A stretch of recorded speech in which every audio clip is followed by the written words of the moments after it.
salam, setelah salam, dan doa ketika khutbah Jumat, apakah angkat tangan atau tidak? Baik. Yang pertama, doa dalam salat yang dikabulkan ada 4 keadaan. Ada 4 keadaan dan dalilnya sahih. Yang pertama saat berdiri, hadisnya qudsi bahkan. Saat berdiri. Ini jangan main-main dengan ini. Ini yang paling hebat ya. Hadisnya qudsi. Saya percepat saja. An Abi Hurairah radhiyallahu anhu qala. Dari Abu Hurairah semoga Allah meridai kepadanya, beliau menyampaikan. Perhatikan, saya langsung kepada matan hadisnya.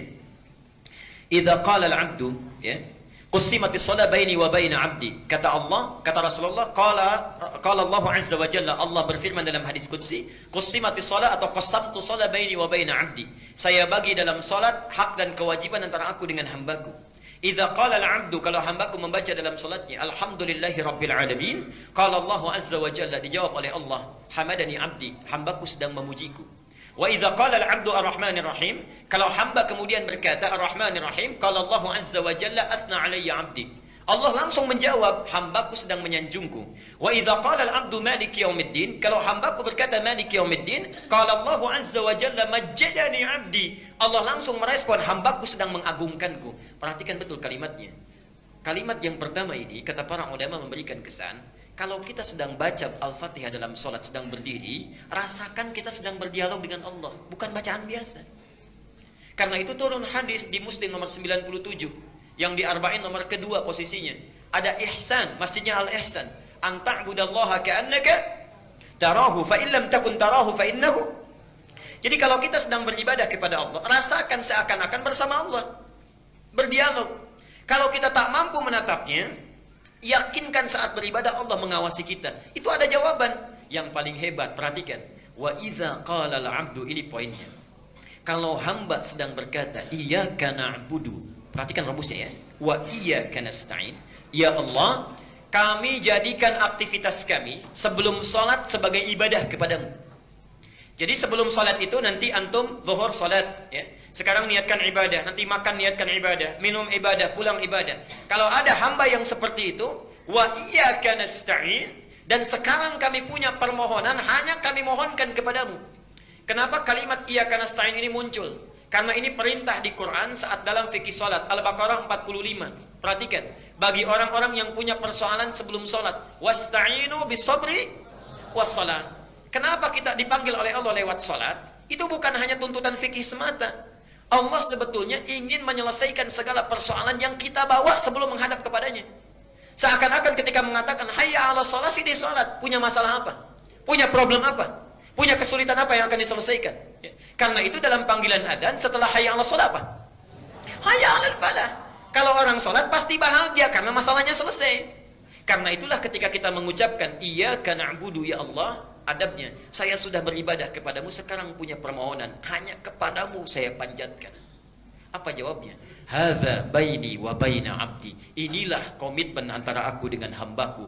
Wali 'abdi, perhatikan kalimatnya. Wali 'abdi, dan untuk hambaku yang telah menjadikan aktivitasnya sebagai ibadah itu, masa'ala, apapun yang engkau minta saat ini aku akan berikan. Aku akan berikan. Dan itu sudah dipraktekkan oleh Nabi Zakaria sejak muncul perintah solat di awal-awal. Jadi solat itu bukan hanya pada Nabi Muhammad, Nabi Isa solat, Nabi Musa solat, Nabi Zakaria solat, tapi caranya tidak sama dengan kita. Perhatikan hebatnya cara Allah mengabulkan doa. Saya mau tanya, kalau suami istri sudah menikah puluhan tahun belum punya keturunan, suaminya sudah divonis sepuh, istrinya divonis monofos dan mandul, secara medis mungkin tidak punya anak. Secara medis mustahil punya anak. Nabi Zakaria bangun, masuk ke mihrabnya. Ali Imran surah 3 ayat ke-38 dan 39. Perhatikan, dalam solatnya berdiri itu meminta kepada Allah. Hunalika da'a Zakaria rabbah. Di mihrabnya Zakaria bermohon kepada Tuhannya. Apa doanya? Qala rabbi habli min ladunka dzurriyyatan thayyibah. Duhai Allah, saya sudah berusaha mendapatkan keturunan, berobat sana sini enggak dapat-dapat. Sekarang saya pasrah hanya meminta kepadamu. Innaka sami'ud du'a. Sungguh hanya engkau yang pasti mendengar doa saya. Tidak menunggu lama, doa selesai dipanjatkan, langsung muncul ayat 39. Fa, tidak pakai waw, tidak pakai thumma. Fanadathul malaikatu. Maka tiba-tiba datang malaikat setelah doa dipanjatkan, menyeru. Perhatikan, wa huwa qa'imun yusalli fil mihrab. Sedangkan Nabi Zakaria itu belum selesai salatnya, masih berdiri.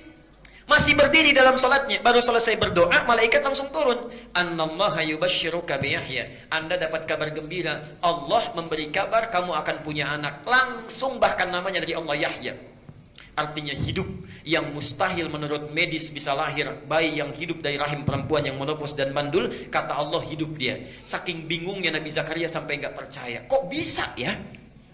Padahal awalnya minta, setelah dikasih kok bisa katanya. Qala anna yakunu li ghulamun wa qad balaghani al-kibaru wa imraati aqir. Ya Allah, kok bisa saya punya anak padahal saya sudah sepuh katanya. Istri saya pun sudah menopos dan mandul, coba berikan tanda dan seterusnya. Artinya, kalau orang benar salatnya, dalam berdirinya meminta kepada Allah, itu sudah ditunggu. Mau minta apa? Pasti dijawab itu kalau mintanya benar. Pertanyaannya sekarang, maaf, Bapak Ibu, kalau Allah sudah meminta seperti itu, apapun dikabulkan, mau minta apa? Yang belum punya motor minta apa? Yang belum punya mobil? Minta mobil. Sudah punya mobil minta? Yang belum menikah minta? Yang sudah punya istri minta? Oh, minta istri lagi. Bapak Ibu minta anak, Pak. Bu, tolong tandain Bu ya, sebelah sini tadi bapaknya nih. Mungkin ibunya ada di belakang. Perhatikan, karena itulah saat berdiri diberikan oleh Allah satu tawaran. Kalau dibacakan, diberikan apa yang dibutuhkan. Mau nggak? Itulah ihdinas siratal mustaqim. Tunjukkan kami ya Allah solusi terbaik dari masalah yang kami miliki. Maaf, ihdinas siratal mustaqim itu arti yang tepat bukan tunjukkan kami jalan yang lurus. Itu bahasa kiasan, nggak pakai oh Bu, itu bahasa kiasan. Ihdina dari kata hudan, hidayah, itu solusi dari persoalan yang dihadapi. Jadi punya masalah apapun, solusinya ya Allah tolong berikan. Siratal mustaqim itu kata kiasan, majas dalam bahasa Arab, yang mudah tidak sulit prosesnya. Jadi berikan solusinya tapi mudah. Jadi ketika kita meminta dalam sholat, itu minta ya Allah, saya punya masalah, tolong berikan. Diberikan oleh Allah satu bacaan, dibaca. Jadi yang punya masalah di rumah tangga, diberikan solusinya. Yang punya masalah di pekerjaan, diberikan solusinya. Dan itu bukan solusi biasa. Siratal ladzina an'amta alaihim, nikmat. Ghairil maghdubi alaihim, Allah tidak murka dengan apa yang dikerjakan, waladdallin, dan tidak tersesat dalam mengerjakannya, mudah dikerjakan. Jelas sampai di sini? Baik. Yang jadi persoalan, kalau sudah dikasih cukup tidak? Kadang-kadang diberi pun masih ingin yang spesifik. Saking sayangnya Allah kepada kita, diberikan kesempatan kedua setelah baca Al-Fatihah, diminta memilih surat-surat yang sesuai ayatnya dengan keperluannya, dari Al-Fatihah sampai dengan An-Nas. Yakinlah semua ayat Quran itu solusi persoalan hidup kita. Itu sudah tegas disampaikan, bahasanya hudan. Dia tadi Al-Baqarah 185.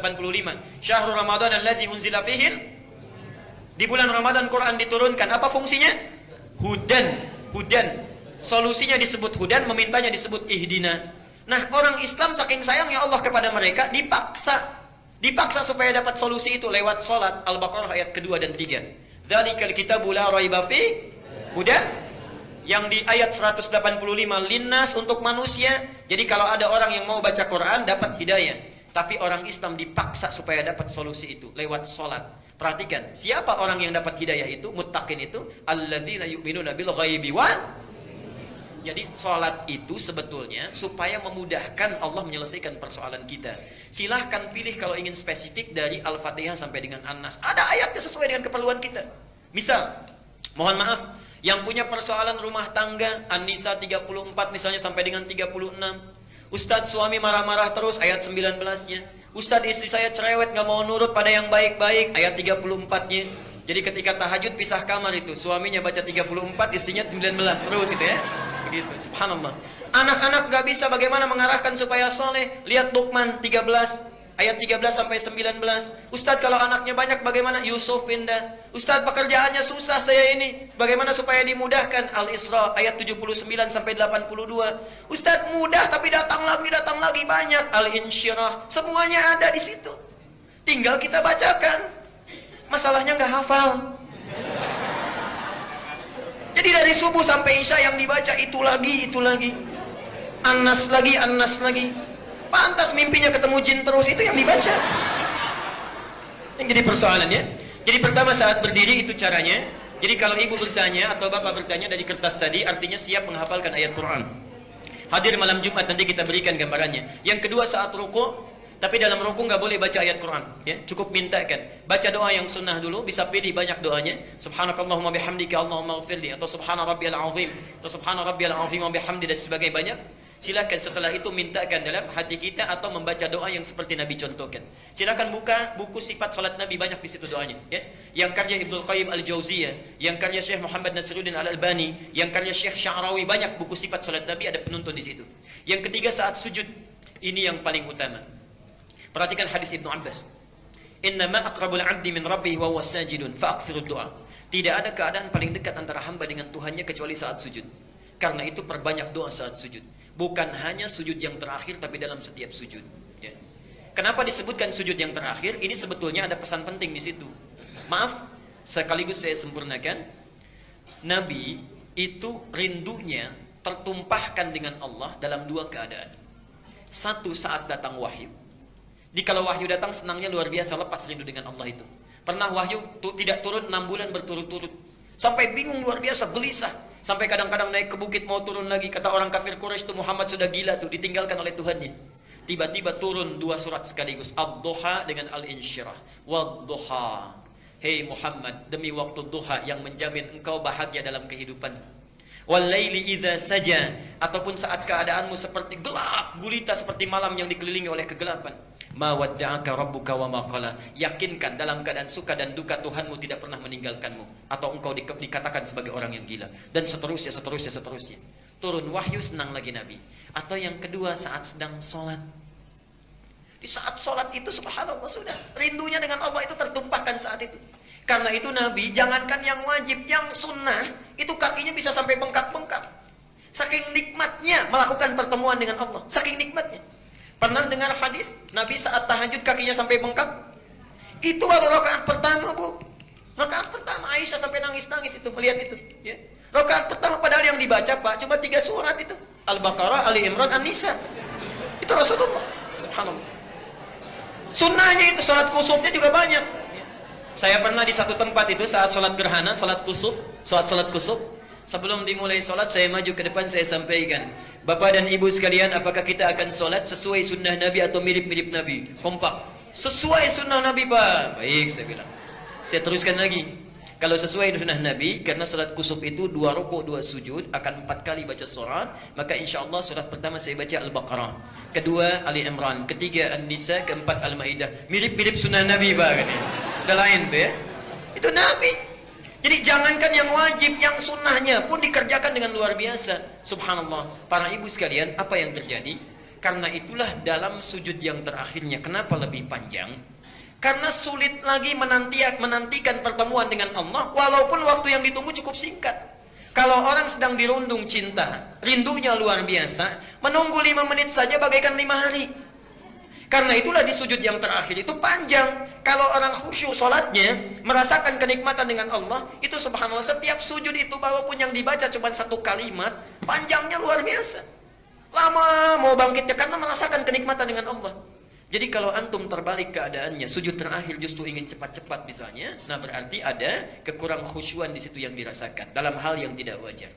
Yang terakhir, sesaat sebelum salam. Sesaat sebelum salam, ya. Jadi nanti ada banyak doanya. Allahumma hasibni hisaban yasira, atau Allahumma ij'al fi lisani nura, wa fi qalbi nura, wa fi aini nura, dan sebagainya. Silahkan pilih di antara 4 keadaan itu. Kalau yang saat berdiri belum terpanjatkan, minta saat ruku. Saat ruku belum terpanjatkan, minta saat sujud. Saat sujud belum dimintakan, minta sebelum salam. Kalau 4 kali diberi kesempatan belum meminta juga, berapa kali mesti diberikan kesempatannya? Saya kira waktu kita sudah habis, ini mau selesai. Barangkali masih ada beberapa pertanyaan yang belum dibacakan. Insya Allah nanti lain